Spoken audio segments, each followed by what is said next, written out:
කවදා හරි ඔබට හිතිලා තියෙනවද ගායකයෙක් හෝ ගායිකාවක් මිය ගියත් ඒ කෙනාගේ හඬ අපේ මතකයෙන් මැකෙන්නේ නැත්තේ ඇයි කියලා. කෙනෙක් ජීවත්ව සිටින කාලේ අපි ඔහුගේ හෝ ඇයගේ ගීත අහනවා. නමුත් සමහර කලාකරුවන් ඔවුන් අපෙන් සමුගත්තත් ඔවුන්ගේ හඬ අපිත් එක්ක දිගටම ජීවත් වෙනවා. එවැනි හඬක් ශ්‍රී ලංකාවේ සංගීත ඉතිහාසය තුළ තියෙනවා. ඒ තමයි විශාරද ආචාර්ය නන්දා මාලනිය. 2026 අගෝස්තු 20 වෙනිදා නාවල පිහිටි සිය නිවසේදී ඇය ජීවිතයෙන් සමුගත්තා. ඇය මිය යන විට 82 වන වියේ පසු වුණා. නමුත් අද අපි කතා කරන්නේ ඇයගේ මරණය ගැන විතරක් නෙවෙයි. අද අපි යන්නේ අලුත්ගම ලෙවන්දූවේ ගමකින් පටන්ගෙන ශ්‍රී ලංකාවේ සංගීත ඉතිහාසයේ අමරණීය නමක් බවට පත්වුණු නන්දා මාලනියගේ ජීවිත ගමන හරහා. නන්දා මාලනී මහත්මිය උපත ලබන්නේ 1943 අගෝස්තු 23 වෙනිදා. ඇගේ උපන් ප්‍රදේශය ලෙස සඳහන් වෙන්නේ අලුත්ගම ලෙවන්දූවයි. ඇය හැදී වැටුනේ සාමාන්‍ය ග්‍රාමීය පවුලක. පවුලේ දරුවන් 9 දෙනෙක්. නන්දා මාලනිය එහි 4 වෙනි දරුවා.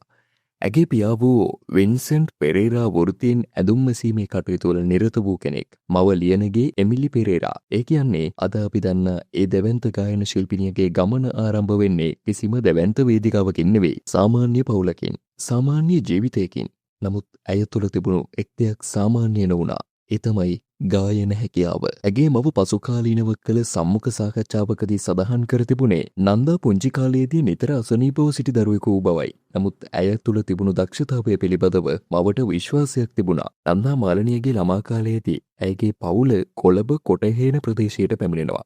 ඇය අධ්‍යාපනය ලැබුවේ ශ්‍රී ගුණානන්ද විද්‍යාලයේදී. එහිදී ඇයට වැදගත්ම මඟ පෙන්වීමක් ලැබෙනවා. ඒ තමයි ගුරුවරයෙක් වූ ටී.එන්. මාග්‍රට් පෙරේරා මහත්මියගෙන්. නන්දාගේ ගායන හැකියාව හඳුනාගෙන ඇයව ඉදිරියට ගෙන යන්න මේ ගුරුවරුන් කළ කාර්යභාරය ඉතා වැදගත්. අපි අද නන්දා මාලනී කියලා හඳුනා ගන්න ඒ විශාල කලාකරුවාගේ මුල් අඩිතාලම වැටෙන්නේ එතනින්. 1956 වසර නන්දා මාලනී තවමත් පුංචි දැරියක්. නමුත් ඇය ගායන තරගයකට සහභාගී වෙනවා. බොරැල්ල YMCA ශාලාවේ පැවැත්වුණු පත්ති ගායනා තරගයකට ඇය සහභාගී වී රන් පදක්කමක් දිනාගත් බව වාර්තා වෙනවා. මේ සිදුවීම ඇගේ ජීවිතය වෙනස් කරන සිදුවීමක් බවට පත් වෙනවා. ඇගේ හැකියාව දුටු පණ්ඩිත් WD අමරදේවයන් ඇයව ගුවන් විදුලියට හඳුන්වා දෙනවා. ඒ අනුව පුංචි නන්දා මාලනී ගුවන් විදුලි වැඩසටහන් වලට සම්බන්ධ වෙනවා. කරුණාරත්න අබේසේකරයන්ගේ ජනප්‍රිය ළමා මණ්ඩපයේ වැඩසටහනේදී ඇය ගායනා කළ බොදු සාදු ගීතය ඇගේ මුල්ම ගුවන් විදුලි මතකයන් අතර විශේෂ තැනක් ගන්නවා. එදා ගුවන් විදුලියෙන් ඇසුණු ඒ පුංචි දැරියගේ හඬ අනාගතයේදී මුළු රටක් හඳුනා ගන්නා හඬක් වේවි කියා කවුරුත් දැනගෙන හිටියේ නම් නැහැ.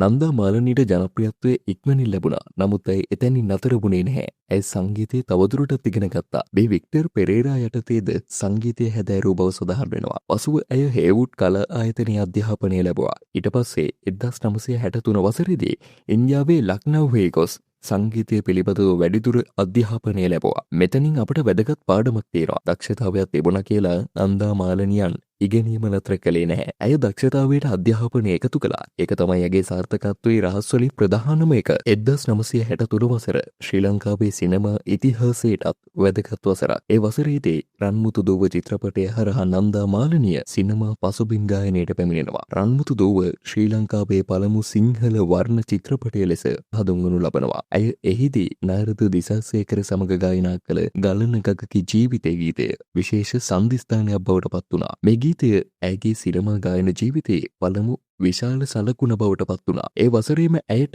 හොඳම ගායිකාවට හිමි සරසවි සම්මානය ලැබීමත් ඇගේ ගමනේ විශාල ජයග්‍රහණයක් බවට පත් වුණා. පුංචි කාලේ ගුවන් විදුලි ගීයගේ උදැරිය දැන් සිනමාවේ සම්මාන ලබන ගායිකාවක්. නන්දා මාලනියගේ හඬ ඇසෙන විට අපිට වෙනත් ගායිකාවකගේ හඬක් මතක් වෙන්නේ නැහැ. ඒ හඬට ඇයටම අනන්‍ය වූ හැඟීමක් තිබුණා.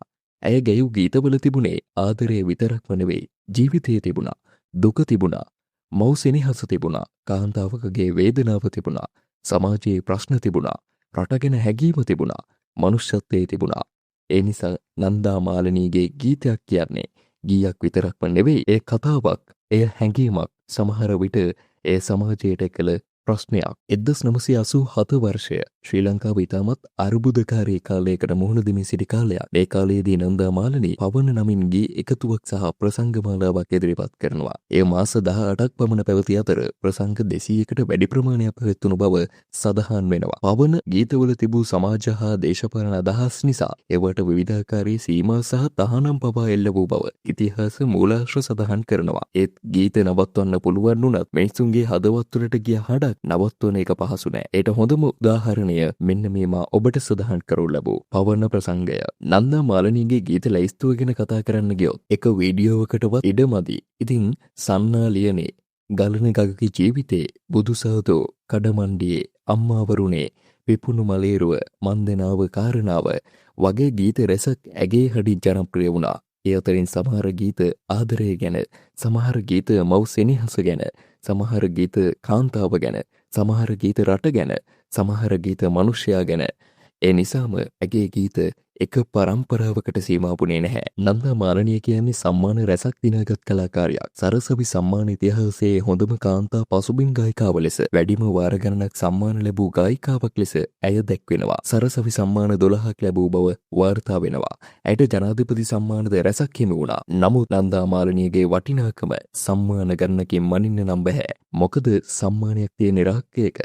නමුත් ඇගේ ගීත තියෙන්නේ මිනිස්සුන්ගේ මතකයේ සහ හදවතේ. 2026 අගෝස්තු මාස 20 ශ්‍රී ලාංකීය සංගීතයට දුක්බර දවසක්. නන්දා මාලනී මහත්මිය නාවල පිහිටේ සිය නිවසේදී අභාව ප්‍රාප්ත වුණා. ඇය 82 වෙනි වියේ පසු වුණා. ඇයගේ අභාවය වෙනුවෙන් ශ්‍රී ලංකා රජය අගෝස්තු මාස 21, 22 සහ 23 යන දින ජාතික ශෝක දින ලෙස ප්‍රකාශ කළා. අගෝස්තු 21 සිට 22 දක්වා නුගේගොඩ නන්දා මාලනී සංගීත ආශ්‍රමයේදී ජනතාවට අවසන් ගෞරව දැක්වීමට අවස්ථාව ලබා දී ඇති අතර අවසන් කටයුතු අගෝස්තු මාස 22 වෙනිදා බොරැල්ල පොදු සුසාන භූමියේදී සිදු කිරීමට සියලු කටයුතු සූදානම් වුණා. අපි කියනවා ආචාර්ය නන්දා මාලනිය අපෙන් සමුගත්තා. ඔව්, මිනිසෙක් ලෙස ඇය අපෙන් සමුගත්තා. නමුත් ගායිකාවක් ලෙස, කලාකාරියක් ලෙස ඇය තවම අපි අතර ඉන්නවා. ඔබට හෙට උදේ ගුවන්විදුලියෙන් ඇයගේ ගීතයක් ඇහෙන්නට පුළුවන්. කෙනෙක් තනි වෙලා ඉන්න වෙලාවක ඇගේ ගීයක් අහලා තමන්ගේ ජීවිතයේ මතකයන් ආපහු මතක් කරගන්නවා වෙන්න පුළුවන්. ඒ නිසා මිනිස්සු මැරෙනවා, හඬවල් මැකෙන්නේ නැහැ, හඬවල් මැරෙන්නේ නැහැ. හොඳ කලාකරුවෙක් නිර්මාණය කරන්න ගීත විතරක්ම නෙවෙයි. ඔව් හෝ ඇය මිනිසුන්ගේ මතක නිර්මාණය කරනවා. නන්දා මාලනී කියන්නේ එහෙම මතක නිර්මාණය කරපු කලාකාරියක්. අලුත්ගම ලෙවන්දුවේ පුංචි ගයකින් පටන්ගත් ගමන ගුවන්විදුලිය හරහා රටම හඳුනාගත් ගමනක් වුණා. සිනමාවට පැමිණියා, සංගීතය ඉගෙන ගත්තා, සම්මාන දිනාගත්තා, ප්‍රසංග සිය ගණනක් පැවැත්වුවා, සමාජය ගැන ගායනා කළා, මිනිස්සුන්ගේ දුක ගැන ගායනා කළා, මව් සෙනෙහස ගැන ගායනා කළා, ආදරය ගැන ගායනා කළා. එපමණක් නොවේ, රට ගැනද ගායනා කළා. අවසානයේ ශ්‍රී ලාංකීය සංගීතයේ තමන්ටම වෙන් වූ තැනක් නිර්මාණය කරමින් ඇය අපෙන් සමුගත්තා. ඒත් ඇයගේ හඬ එයනම් අපේ මතකයේ තවත් බොහෝ කාලයක් ජීවත් වේවි. නන්දා මාලනී මහත්මියනි, ඔබට සුබකමන්. ඔබේ හඬ අපට කිසිදා අමතක නොවේවි.